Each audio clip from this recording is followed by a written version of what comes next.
సన్నిధిలో దేవుని ఎంతగా గణపరచగలమో అంతగా గణపరుస్తున్నాం. అనేక మంది వినియోగించుకున్నప్పుడే సంతోషం కదండి. మరి వచ్చేవారు 1, 2, 3 అడుగులు వేసేసారు. ఇదే 3 అడుగులు వేసారంటే బరాబర్నే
మరి ప్రవేశించడానికి ఉపయోగపడే లేదంటే వాడేటటువంటి ద్వారంగా ఇక్కడ కనపడుతుంది. అంటే ఈ ద్వారం గుండానే ప్రజలందరూ కూడా దేవుని యొక్క సన్నిధిలోనికి వచ్చి దేవుణ్ణి ఆరాధించేటటువంటి ప్రవేశ ద్వారంగా ఇక్కడ మనం చూస్తాం.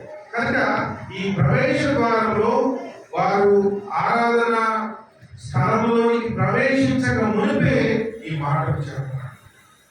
వారు దేవుని సన్నిధిలోకి రాక ముందే ఈ మాటలు చెప్పారు. కనుక వారి యొక్క జీవితాలు, వారి యొక్క హృదయాలను మార్చుకొని రూపాంతరము చెంది దేవుని యొక్క సన్నిధిలోనికి మరి ప్రవేశించారు.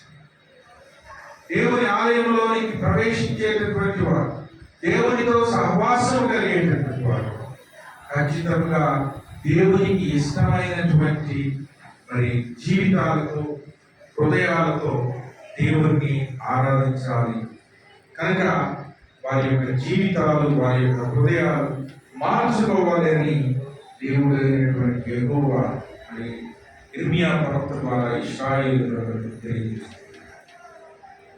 ఈ సందర్భాన్ని మనం క్లుప్తంగా ఆలోచన చేసినట్లయితే, ఇర్మియా ప్రవక్త ఏ సందర్భంలో ఈ దేవుని వాక్యాన్ని తెలియజేశాడు అంటే, యూదా ప్రజలు మరి వారిని పరిపాలిస్తున్నటువంటి రాజైనటువంటి యోషియా రాజు చాలా మంచి రాజు. సో ఇప్పుడు 1, 2, 3 ఆదివారాలే. 1, 2, 3 అడుగులు వేసేటప్పటికి ఎవరైనా స్టేబుల్గా నిలబడిపోవాలన్నమాట. అందుకే ఈ వారంలో మీకు ఏం చేశారంటే ఇన్విటేషన్స్ రెడీ చేశాం. మీరు ప్రతి ఒక్కరు కూడా మరి ఈ వారంలో పండుగ మీకు అయిపోయింది ఆ పాంప్లెట్స్. ఆ వారంలో పండుగ గురించి వెనకాల వేసాం కదా, మీ పాంప్లెట్ మీరు ఎక్కడ ఉంటారు. మీకు ప్రతిదీ కన్వీనియంట్గా మీకు మరి కార్డు వేయాలి, కవర్ తీసుకోవాలంటే ఎంతోమంది చెప్తున్నారు. అక్కడ ఇక్కడ మీకు కవర్ తీసుకోవడం సిగ్గుపడుతున్నారు. మీరు వారంలో పడి ప్రవేశించినప్పుడే కవర్స్ కానీ ఇలాంటి పాంప్లెట్స్ కానీ ప్రతిదీ కూడా ఏర్పాటు చేయాలని చక్కగా రాయడానికి